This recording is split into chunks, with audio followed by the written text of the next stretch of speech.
Covering education for you in just over a month, thousands of people in Perry Township will be asked to decide whether property taxes should go up to help the school district create space it says it desperately needs. We're talking about a $50 million referendum you're going to see on the ballot, one that RTV6 has learned has its share of critics. Reporter Ann Kelly has the story. Behind Long's Bakery in Southport, inside this former salon, you will find pins, posters, and stickers asking people here in Perry Township to vote yes on May 5th.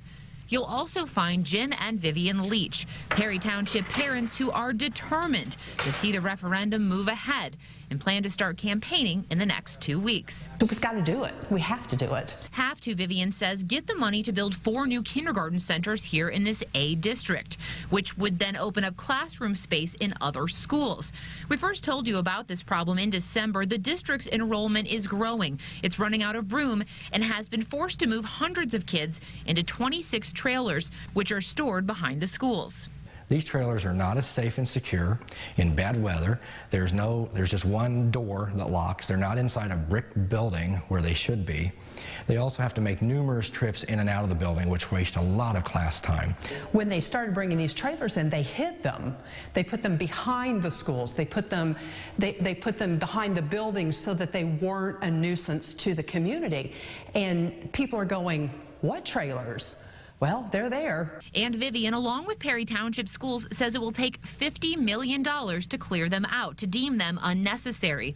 Which brings us back to this referendum on the May 5th ballot. If passed, the average homeowner here in Perry Township will be paying about $5.33 more a month in property taxes, a seemingly small amount, but an amount that all the same critics say is unnecessary. The solution is real simple.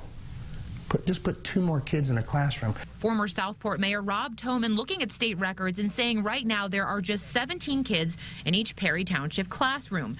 If the district changed its ratio, had 19 kids to a classroom, he says because there would be fewer classes altogether, the district wouldn't need the trailers at all, wouldn't have to ask residents for more money. There are people still in this township that are unemployed, underemployed, and living on fixed income. This isn't a burden our community can handle right now. It's a sentiment repeated by neighbors on the Nextdoor website. Homecroft Council Vice President Zachary Frizzell surveying people on the site, and while just 52 responded, their answers show how split the community is. 39 to 41 people are for or against the issue, an issue you'll see popping up on front lawns in the coming weeks, and which it looks like may be a close call come May 5th. Ann Kelly, RTV6. The $50 million referendum Ann just mentioned is actually one of 2 Perry Township voters will see in May. The second school referendum, worth $3 million, would provide funds for general operating costs like transportation or staffing. If both proposals go forward, property owners will be paying just under $10 a month more in taxes.